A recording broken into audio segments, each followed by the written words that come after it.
बारिश जोर से बरस रही थी। बिजली की कड़क के साथ ही रामू चौंक कर रुक गया। बरगद के दरख्त के नीचे कोई खड़ा था।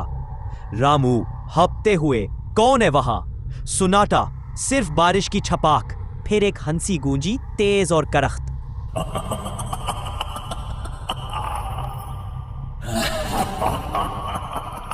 रामू, तुम्हें पता है ना ये नाश्ता किसका है? कौन बोल रहा है? सामने आओ।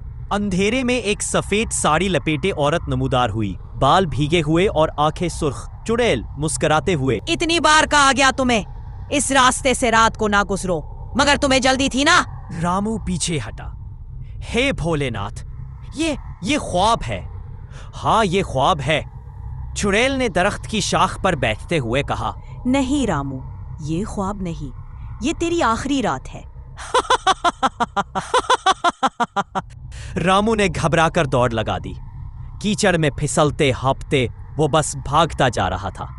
पीछे से चुड़ैल की हंसी बार बार गूंजती। कहाँ भाग रहा है? मैं तो हर जगह हूं, सामने भी पीछे भी। रामू चीखते हुए, मुझे छोड़ दे, मैंने तेरा क्या बिगाड़ा है? चुड़ैल, सब ने मेरा बिगाड़ा है रामू, और आज मैं उस गांव से बदला लूंगी।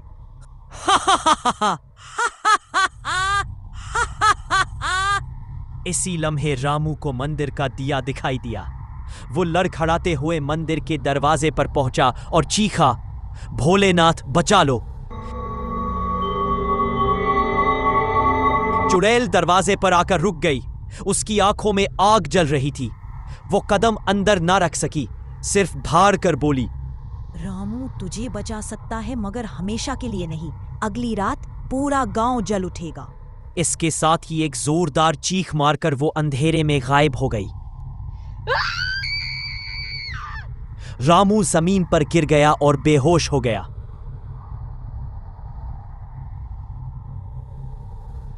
अगली सुबह गांव वाले मंदिर के पास जमा थे।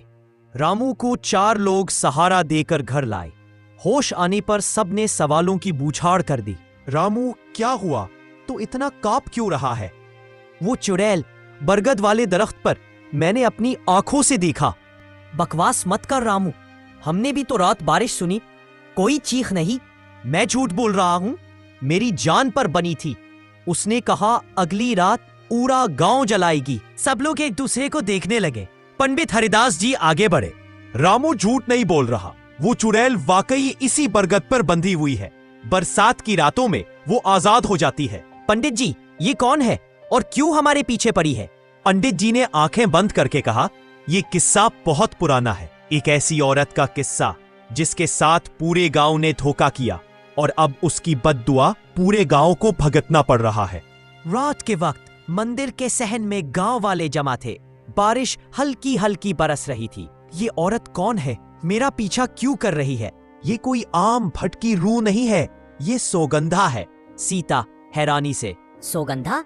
ये कौन की? पंडित जी ने आ भरी। किस्सा आज से तकरीबन 100 बरस पुराना है। सौगंधा इसी गांव की लड़की थी, नेक, खूबसूरत और सीधी सादी। मगर गांव के रईस ने इस पर बुरी नजर डाली। जब उसने इनकार किया तो उस पर इल्जाम लगाया गया कि ये जादू टोना करती है। गांव के बड़े और लोग सब जमा हुए और फैसला दिया कि सुगंधा को जिंदा जलाया जाए। ये सुनकर सब पर सुनाटा छा गया। सीता की आंखों में आंसू आ गए। कितनी जालिमाना बात है। पंडित जी ने नजरें झुका ली और कहा, रामू, ये सुनकर तेरा दिल टूटेगा, मगर सच यही है कि इस जुल्म में सिर्फ गांव वाले नहीं, तेरे अपने पुरखे भी शामिल थे। तेरे परदादा ने भी उस वक्त भीड़ के साथ फैसला दिया था कि लड़की को सजा मिले। रामू के चेहरे का रंग उड़ गया। मेरे परदादा? पंडित जी ने आहिस्ता कहा।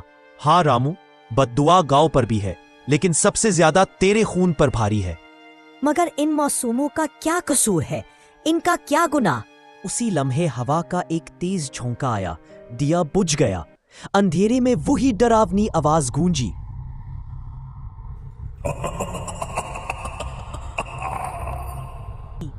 रामू के बच्चे मेरी प्यास बुझाएंगे। सीता चीख पड़ी, नहीं, मेरे बच्चों को हाथ न लगाना। अगर बदला चाहिए तो मुझसे ले, मेरे बच्चों को बख्श दे। अंधेरे में एक खौफनाक हंसी गूंजी। कुंजी, नहीं रामू, तेरी सजा तेरे वारिसों में है। बारिश अचानक जोरों से बरसने लगी। मंदिर की घंटियां खुद ब खुद बजने लगी। लोग जमीन पर गिरकर कांपने लगे।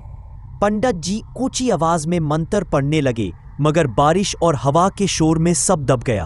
अब रामू को यकीन हो गया कि खतरा सिर्फ उसकी जान पर नहीं, बल्कि उसकी बीवी और बच्चों पर है। सवाल ये था, क्या वो अपने परिवार को बचाने के लिए चुड़ैल का सामना करेगा, या ये बद्दुआ नस्ल दर नस्ल चलती रहेगी? रात गहरी हो रही थी, बारिश थमी नहीं थी। रामू का घर अंधेरों में डूबा हुआ था, मगर खिड़कियों के बाहर हवा के साथ वही मानूस हंसी गूंज रही थी। अम्मा, ये कौन हंस रहा है? कुछ नहीं बेटा, सो जाओ। मगर उसकी अपनी आवाज लरज रही थी। मैं अब मजीद छुप नहीं सकता। अगर उसे रोकना है तो मुझे सामने जाना होगा। थी पागल हो गए हो रामू, वो इंसान नहीं भटकी हुई रूह है। रामू ने गुस्से और खौफ में कहा, अगर मैं ना गया तो वो हमारे बच्चों को ले जाएगी।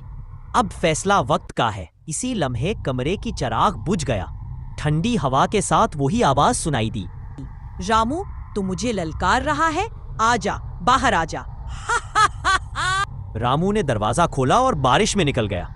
सीता बच्चों के साथ दरवाजे पर खड़ी रह गई, रोते हुए पुकारती रही, रामू मत जा।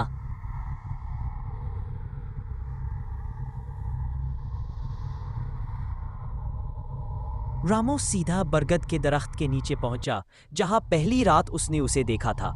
बिजली चमकी और चुड़ैल उसके सामने आ खड़ी हुई। लंबे बाल, सफेद भीगा हुआ लबादा, आंखों में सुर्खी। चुड़ैल हंसते हुए, आखिरकार हिम्मत तो की तूने। रामू चीखते हुए, मेरी बीवी और बच्चों को छोड़ दे, बदला मुझसे ले। चुड़ैल गुस्से से, तेरी नस्ल ने मुझे जलाया और अब मैं तेरे वारिसों को जलाकर सुकून पाऊंगी। रामू कदम बढ़ाते हुए, हमारे बच्चों का कोई कसूर नहीं, वो बेकसूर है। चुड़ैल ने चीख कर कहा, बेकसूर? क्या मैं कसूरवार थी? मुझे तो सिर्फ इसलिए जलाया गया कि मैंने जुल्म के आगे सर न झुकाया। तुम्हारे परदादा भी उन जालिमों में थे। रामू लर्ज गया, मगर हिम्मत करके बोला, हाँ, मेरे परदादा ने जुल्म किया, मगर मैं उनका वारिस होकर तेरे सामने माफी मांगता हूं। चुड़ैल की आंखों में लम्हे भर को हिचकिचाहट आई, मगर फिर उसने हंसी के साथ कहा, माफी से बद्दुआ नहीं टूटती रामू, खून का कर्ज खून से ही अदा होगा। रामू ने चीखते हुए कहा, फिर मेरा खून ले ले, मेरे बच्चों को छोड़ दे। बिजली जोर से चमकी। चुड़ैल का चेहरा और भी खौफनाक हो गया।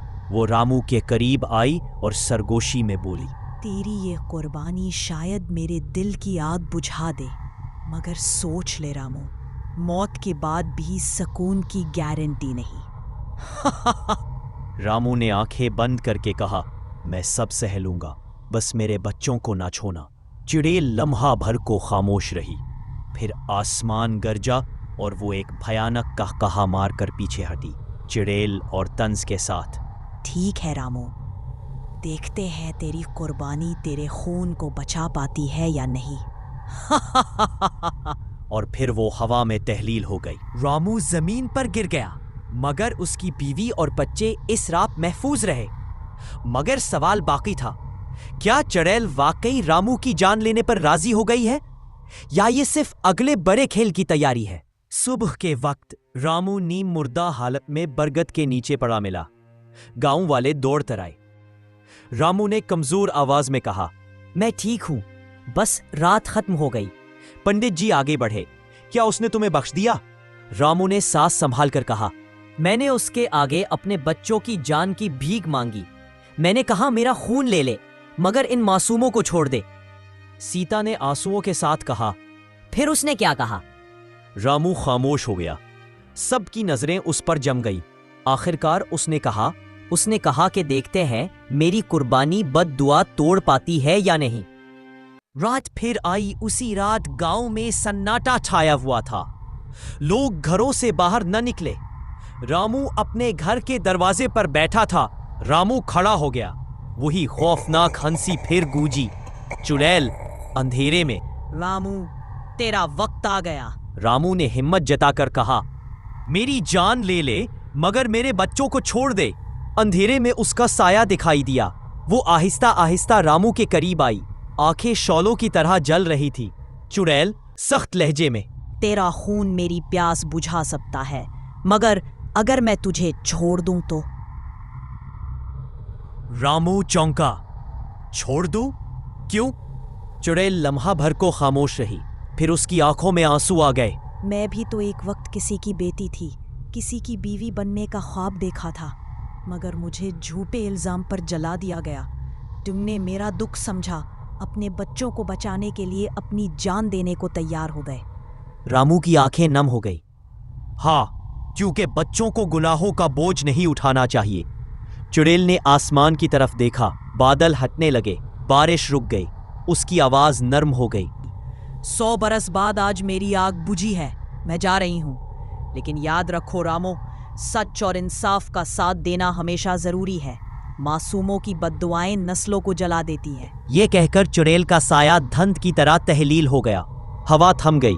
मंदिर की घंटियां आहिस्ता आहिस्ता बजने लगी।